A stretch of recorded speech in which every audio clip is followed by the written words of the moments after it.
지난 5주간 동안 우리가 사순절을 보냈고요. 이제 사순절 6번째 주일을 맞게 됐습니다. 그리고 사순절 마지막 주일이면서 또 종려주일이고, 오늘 종려주일부터 부활주일, 다음 주일까지 한 주간은 이제 우리가 교회력으로 고난주간을 보내게 됩니다. 이 고난주간, 이 기간은 우리 예수님의 십자가와 고난을 가슴 깊이 묵상하면서 지내는 기간입니다. 어떻게 하면 십자가에서 죽으신 우리 예수님과 또 아버지 되시는 하나님을 기쁘시게 할까 하는 믿음을 생각하면서 이 한 주간도 어느 때보다 경건하게 보내시기를 바랍니다. 여러분, 우리가 자녀를 낳잖아요. 이제 자녀를 낳고 그 자식을 키워보신 분들은 알 겁니다. 자녀가 있으면 그 자녀가 내게 무슨 보상을 할 수 있어서 기쁘겠습니까? 아니면 자녀가 있다는 그 사실 자체로 기쁘겠습니까? 그건 우리가 답을 알 수 있죠. 요즘에는 또 손주, 손녀들 보는 분들이 많으신데 마찬가지 아니겠어요? 손주가 뭘 해줘서 기쁩니까? 그냥 있다는 것으로 기쁩니까? 있다는 것으로 기쁜 거예요. 몇 해 전에 선배 목사님이 손자를 낳았는데 어느 날 저희 부부에게 그러는 거예요. 인생은 손자를 낳기 전과 손자를 낳기 이후로 구분이 된다는 거예요. 그러면서 박 목사님은 아직 손주가 없으니까 이 말을 모를 거예요 그러더라고요. 또 어떤 목사님은 이제 그 손주가 생기니까 교회에 찬양 예배를 없애고 싶대요. 빨리 가서 보고 싶어서 찬양 예배 끝나고 갈 때까지 기다릴 수가 없대요. 그렇게 좋은가 봐요. 근데 저는 아직 손자 손녀가 없으니까 그런 정도까지는 아니지만, 그러나 자식이 됐든 손주가 됐든 존재한다는 자체로 기쁜 것 아니겠습니까? 그래서 부모는 자식에게 무엇을 기대해서 자식으로 인해 기뻐하는 것이 아니라 내게 사랑하는 그 자식이 또 후손이 있다는 사실만으로도 충분히 기쁩니다. 그리고 자녀에게 부모로서 무엇인가를 베풀어 줄 수 있다는 사실이 부모를 기쁘게 하죠. 아이들을 먹이고 아이들을 입히고 아이들을 공부시키고 작은 선물이라도 내가 줄 수 있다고 생각하면 그냥 그것만으로도 충분한 기쁨이 됩니다. 그래서 부모는 자식을 위해서라면 다소 무리한 일이라도 할 수 있는 참 이상한 사람들이에요. 우리 이런 별명 가진 분 많잖아요. 딸 바보, 아들 바보, 그렇죠? 그런 별명을 붙입니다. 그렇게 자식은 부모를 바보로 만들 수 있을 만큼 그냥 존재하는 자체로 부모를 기쁘게 하지요. 사실 자식이라고 하면 외형적으로 보자면 이익보다는 어떻게 보면 손해, 어떻게 보면 손실을 가중시키는 불필요한 존재 같지요. 그래서 요즘 젊은 세대들 중에는 자식이 있으면 좀 불편한 생활이 될까 봐 안 낳는 사람들도 많다고 하잖아요. 그건 정말 모르는 거예요. 그렇잖아요. 자식 때문에 뭔가 큰 이득이 있거나 큰 덕을 보는 경우는 많지 않습니다. 그럼에도 불구하고 사람들이 자식을 두기 원하는 것은 그 자녀가 있음으로 인해서 힘이 생기고 또 없으면 위축되는 그런 모습을 볼 수 있기 때문입니다. 그러니까 여러분의 부모님들도요, 돌아가셨을지언정 그 부모님들도 여러분들 때문에 정말 기뻐하는 삶을 사셨을 거예요. 그리고 생존해 계시다면 오늘도 내 부모님은 내가 잘 살고 있다, 존재한다는 것 때문에 기뻐하실 거예요. 그 마음을 헤아리셔서 부모님에게 지극한 효성을 보내는 자녀로서의 성도들이 꼭 되시기를 바랍니다. 그런데 여러분, 성경을 읽으면 하나님이 어떤 존재냐? 하나님은 마치 우리의 부모님과 닮은 모습으로 우리에게 다가오세요. 그래서 종교개혁자 마틴 루터는 바로 하나님과 부모의 마음을 이렇게 표현했어요. 하나님은 온 세상을 다 다니실 수 없어서 대신 어머니를 보내셨다. 그러니까 하나님의 모습이 부모님, 부모의 모습 속에 하나님의 모습이 있는 거예요. 우리는 하나님 앞에서 자녀와 같은 모습으로 존재해야 아름답습니다. 우리는 자녀된 자들로서 하나님을 기쁘시게 해드려야 하는 의무가 있는데 그 방법들은 여러 가지가 있을 수 있겠죠. 많은 예물을 가져다가 하나님 앞에 척척 쌓아 드리면서 하나님을 향해 가져왔습니다. 또는 많은 공부를 해서 탁월한 신학적 지식을 가지고 사람들을 압도할 수 있는 능력이 있다거나, 아니면 세상에서 높은 관직에 앉아서 사람들을 압도하는 권세를 가지고 주님, 제가 그리스도인으로서 영광을 돌립니다 이러면서 하나님을 기쁘시게 할 수는 있을 거예요. 그러나 근본적인 기쁨이 뭐냐? 무엇을 하는 것에 있는 것이 아니라 자식이 부모 앞에 존재하는 것만으로도 기쁨이 넘치는 것처럼, 우리가 하나님 앞에 적나라한 모습으로 설 때, 있는 모습 그대로 설 때 우리 하나님은 기쁨을 이기지 못하여 하신다고 성경이 말씀하세요. 우리는 집을 나간 탕자의 비유 너무나 잘 알고 있죠. 그 못된 아들은 집을 나갈 때 아버지에게 자기의 소유 유산을 다 챙겨가지고 떠났습니다. 그때 아버지의 슬픔은요, 이루 말할 수가 없었습니다. 그런데 그 아버지의 슬픔이라는 것이 못된 자식에게 아버지의 권위가 상처를 입었기 때문에 아버지가 슬퍼하셨나요? 아니면 어떻게 모은 재산입니까? 평생 모은 재산을 그 아들놈에게 빼앗기듯이 강도당한 것처럼 도둑 맞은 기분이어서 이 아버지가 슬펐습니까? 아니면 세상에 나간다고 하는데 아직 좋은 교육을 다 못 시켜서 세상에 내보낼 때 변변한 졸업장 하나, 아니면 무슨 학위라도 받게 해서 보내야 됐는데 그러지 못해서 이 아버지가 슬퍼했습니까? 아니잖아요. 아버지는 외형적으로 무엇을 잃어버렸거나 손해를 입게 돼서 슬픈 것이 아니었습니다. 사랑하는 자녀가 아버지 앞에서 떠나가 이제는 존재하지 않게 되었다는 그 사실이 슬펐습니다. 그 아들은 자기의 것을 다 잘 챙겨가지고 나온 것 같았지만요, 그것은 보이는 것만 챙겼을 뿐 가장 중요한 아버지의 사랑까지 챙겨 나오지는 못했습니다. 자, 이제는 반대로 그 집을 나갔던 아들이 돌아왔을 때를 생각해 보세요. 집을 나갔던 아들이 돌아왔을 때 아버지의 기쁨이 이루 말할 수 없이 컸다고 성경은 기록하잖아요. 그렇다면 그 아버지의 기쁨이 무엇이었습니까? 재산을 빼서 도망간 아들인 줄로 알아서 그 아들에게 별로 기대도 안 했는데, 그 아들이 집을 나간 다음에 정신 차려서 아버지로부터 가지고 나간 재산 가지고 무슨 부동산을 투자하고 아니면 주식을 투자해서 아버지에게 다시 그 재산 돌려드린다고 가지고 와서 그 아버지가 기뻐했습니까? 아니면 열심히 세상에 나가 공부해서 학문의 세계에 올라가 장원급자라도 해서 높은 자리를 꿰차고 아버지께 돌아와 아버지 저 이렇게 성공했어요 하고 자기 인생 보고해서 그 아버지가 기뻐했습니까? 아닙니다. 그저 자식의 형편이야 어찌되었든, 아버지에게 잘못한 과거가 어찌되었든 간에 그 아들이 아버지에게 떠나갔다가 아버지 앞으로 다시 돌아왔다는 그 사실이 아버지로 하여금 흥분되게 하고, 그래서 잔치를 베풀게 하고 다시 삶의 기쁨을 주는 원인을 아들이 제공을 해요. 아버지는 자식을 내보냈지만 아버지의 사랑까지 함부로 내버리지는 않으셨습니다.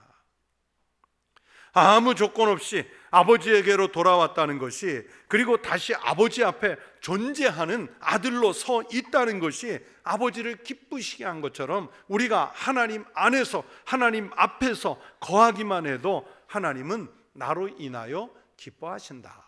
성경이 말씀하시는 내용이에요. 우리 사람의 부모들도 자식을 내 것으로 여길 때가 얼마나 많습니까? 아이고 내 새끼, 아이고 내 자식. 거기에는 부모가 내 자녀를 소유 삼은 그 사랑의 마음이 들어있잖아요. 그런데 우리 하나님도 마찬가지세요. 이사야서 43장 1절에서 성경이 말씀합니다. 이스라엘아, 너를 지으신 이가 말씀하시느니라. 너는 두려워하지 말라. 내가 너를 구속하였고 내가 너를 지명하여 불렀나니 너는 누구 것이라? 너는 내 것이라. 하나님의 것이 됐어요. 우리 부모님들도 나 같은 미천한 자식이 있다는 사실만으로 기뻐하시는데 하나님은 어떠하십니까? 우리들 죄인을 향하여 너는 내 것이라 선언하시면서 우리가 있다는, 존재한다는 사실만으로 기쁨을 감추지 아니하시는 하나님이시라고 성경이 말씀하세요. 우리의 부모님들도 자식에게 무엇을 받으려고 하기보다는요, 내리사랑이라고 그러잖아요. 그래서 자식에게 하나라도 더 물려주기를 원하지 않습니까? 부모 세대보다는 더 좋은 환경을 만들어주고 싶은 마음이 있어요. 나는 가난해서 고생했지만 한 푼이라도 더 많은 재산을 남겨줘서 내 자식 고생시키지 않으려고 그렇게 애를 쓰잖아요. 학벌을 좀 좋게 만들어서 나보다는 좋은 여건에서 자녀들이 살도록 만들고 싶은, 아니면 자기들의 꿈들을 성취시켜가고 싶게 만드는, 그게 부모들의 마음 아니겠어요? 하나님도 마찬가지십니다. 우리가 하나님 안에 거하기를 원하시면서 우리가 하나님을 위하여 무엇을 할 수 있기를 기대하시기보다는 오히려 우리에게 은혜 주시는 것을 통하여 더 큰 기쁨을 가지시는 것이 하나님이세요. 하나님이 세상을 이처럼 사랑하사 독생자를 주셨으니 이는 그를 믿는 자마다 멸망하지 않고 영생을 얻게 하려 하심이라. 인자가 온 것은 섬김을 받으려 함이 아니라 도리어 섬기려 하고 자기 목숨을 많은 사람의 대속물로 주려 함이니라. 보세요. 하나님 아버지께서 독생자 예수님을 이 땅에 보내신 것은 우리에게 영생을 주시기 위함이라고 말씀하죠. 섬김을 받게 하려고 보내시는 것이 아니라 죄인인 우리를 섬겨 주시려고 보내신다 하셨습니다. 정말 기가 막히게 우리를 사랑하시는 아버지의 모습이잖아요. 성도 여러분, 오늘 2026년도 사순절을 마무리해 가면서, 그리고 이 고난주간을 시작하면서 하나님께서 예수님을 십자가에 못 박히도록 내놓을 수 있는 힘이 무엇인가를 생각해 봅시다. 여러분, 그것은 우리를 향한, 그리고 그것은 인류를 향한 하나님의 끝없는 사랑인 줄로 믿습니다. 이 사랑의 힘이 오늘 예수님을 십자가로 향하도록 이끌어 주셨어요. 그래서 십자가는 우리 같은 죄인이 다시 하나님 앞에 갈 수 있는 통로를 열어주신 도구가 되었습니다. 하나님은 독생자 예수 그리스도를 보내셔서 십자가에 못 박게 하시면서까지 우리를 사랑하십니다. 하나님의 가장 사랑하는 자요, 가장 기뻐하시는 자이면서 동시에 하나님과 동등하신 분인 예수님을 우리를 위하여 아낌없이 보내시는 분이 우리 아버지 되시는 하나님이신 줄로 믿습니다. 하나님은 예수 그리스도의 고난과 십자가를 통해서 우리가 다시 아버지 앞에 존재할 수 있도록 그 십자가에서 통로를 열어주셨습니다. 그러면서도 어떤 대가를 요구하시지 않아요. 내가 사랑하는 독생자를 너희에게 주었으니 너희도 나에게 무엇을 해달라 요구하시지 않습니다. 돈을 요구하시지 않습니다. 이것을 핑계로 절대적인 충성심을 요구하시지도 않습니다. 재물을 요구하시는 것도 아니죠. 그야말로 조건 없는 사랑을 베푸시는 것이 우리 사랑의 하나님 아버지의 속성입니다. 앞에서 요한복음 3장 16절을 암송한 것처럼 단지 우리에게 그나마 요구하시는 것이 있다면 믿음 하나예요. 믿음. 자식이 부모를 믿듯이 자연스럽게 하나님의 역사하심과 하나님의 존재, 하나님이 베풀어 주시는 사랑을 믿기만 하면 하나님은 나로 인하여 기뻐하시면서 우리에게 복을 내려주신다고 약속의 말씀을 주시지 않습니까? 여러분, 세례를 공부할 때 배우셨잖아요. 요리문답, 우리 교리의 요리문답 첫 번째 문답이 무엇입니까? 사람의 제일 되는 목적이 무엇입니까? 이렇게 물으면 사람의 제일 되는 목적은 하나님을 영화롭게 하고 영원토록 그를 즐거워하는 것입니다. 우리는 그렇게 대답해요. 주님을 믿는 믿음은 그렇게 하나님의 영광만 생각하는 아주 단순한 믿음이에요. 복잡하지가 않아요. 단순해요. 여러분, 자식이 부모를 믿을 때 뭐 어떤 계산을 해가며 따져가면서 믿습니까? 뭐 예를 들면 아버지 혈액형이 A형이고 엄마의 혈액형이 B형이니까 나는 A형, 나는 B형, 나는 AB형이 나와야 된다. 그러니 엄마 아빠 몰래 내가 한번 친자 검사를 해봐야겠다. 뭐 그런다고 생각을 해보세요. 그 믿음이 없는 자녀가 여러분 정이 가겠습니까? 부모님에게 내가 의지해서 살 때 우리 부모님이 며칠 동안은 나를 기쁘게 해주고 며칠 동안은 나를 야단치거나 속상하게 했으니까 내가 나중에 우리 부모님 모실 때가 되면 똑같이 그 양대로 갚아주리라 하면서 달력에 오늘은 기쁘게 한 날, 오늘은 슬프게 한 날, 가슴 아프게 한 날, 1년 365일 중에 며칠은 기쁘게 해주신 날, 며칠은 아프게 해주신 날, 그러면서 달력에 표시해 가면서 날짜 계산하고 있다면 여러분 그 자식에게 정이 가겠어요? 그냥 부모니까, 그냥 자녀이니까 서로 단순하게 믿을 때 정이 있는 것이지, 그렇게 계산하고 거래하는 것처럼 조건이 있는 믿음이라면 아름답지 않아요. 우리가 하나님을 믿을 때 나를 구원하시고 영생을 허락하시는 것을 단순하게 믿는 믿음이 그래서 중요합니다. 그 단순한 믿음이 있을 때 바로 하나님 안에서 평안하게 거할 수 있게 됩니다. 여러분, 믿음은 단순해요. 사람들이 신학을 복잡하게 만들고 믿음의 방법들이 마치 다양한 것처럼 만들었지만 사실은 오늘의 말씀처럼 구원을 베푸실 그 전능자를 믿는 믿음을 갖는 것입니다. 그러면 하나님은 나를 인하여 기뻐하십니다. 그래서 우리는 요한복음 3장 16절 그렇게 단순하게 말씀하신 그 믿음이 복음의 핵심이라고 하지 않습니까? 우리 한국교회 초대교회에서 아주 유명했던 전도자가 계십니다. 최권능 목사님이라고요. 이 최권능 목사님은 길가에 나가서도요 다른 말로 전도하지 않았어요. 오로지 예수 천당, 불신지요, 예수 천당, 불신지요 이렇게 외치면서 전도를 했대요. 그런데도 그 전도에는 놀라운 성령의 역사가 일어났지요. 보세요. 예수 천당, 불신지요, 이 외치는 8글자에 아무런 내용도 없어요. 어떻게 보면 뜬금없이 그냥 목청껏 외치는 소리 같은데 그 확실한 믿음 속에 그 외침에도 성령의 역사가 나타납니다. 그 믿음은 이처럼 단순해요. 어떤 믿음이냐? 그러니 분명해야죠. 이처럼 단순하고 분명한 믿음이 하나님을 기쁘시게 합니다. 그 유명한 단테의 신곡이라는 작품에 보면 단테가 환상 중에 지옥을 구경하는 장면이 있습니다. 그런데 단테가 지옥 구경을 하다 보니까 어느 구역에서는 머리를 산발하고 우는 사람들이 있는데, 그래서 안내자에게 물어봐요. 저 사람들이 왜 지옥에 오게 됐고 왜 산발을 해서 저렇게 우느냐 그랬더니 육신으로 살아있는 동안에 중립을 지키는 믿음이었기 때문이래요. 분명한 믿음이 없으니까 하나님을 배반하지도 못했고요, 그렇다고 하나님이 계신 것에 대한 확신이 없으니까 적극적인 믿음을 가졌던 것도 아니에요. 예수님께서 마치 라오디게아 교회에 보고 너희는 뜨겁든지 너희는 차갑든지 결단하라고 한 말씀과 같은 거예요.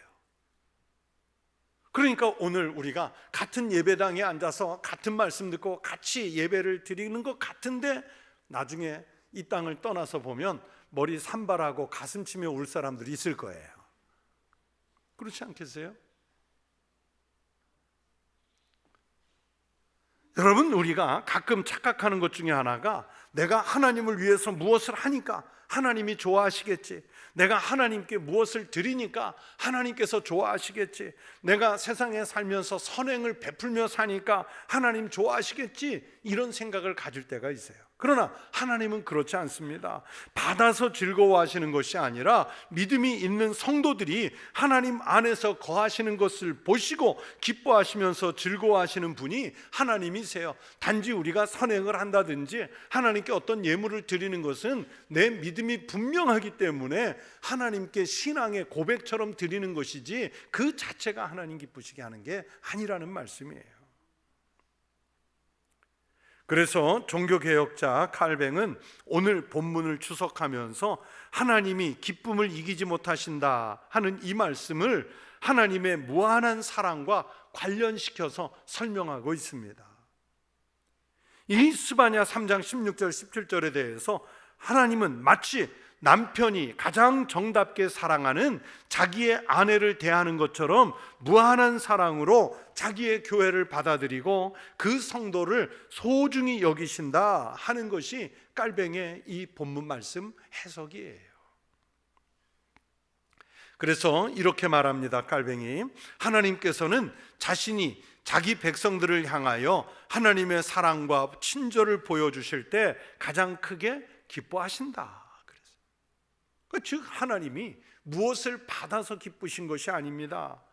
사랑과 친절을 베풀어 줄 하나님의 백성들이 있다는 사실이 하나님을 기쁘시게 한다는 게 이게 칼뱅의 본문 해석이에요.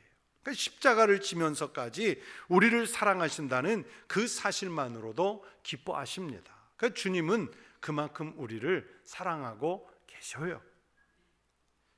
하나님께서는 우리를 위해서 자신을 낮추시며 어떤 의미에서는 종의 모습을 띠면서까지 스스로를 변형하시는 분입니다.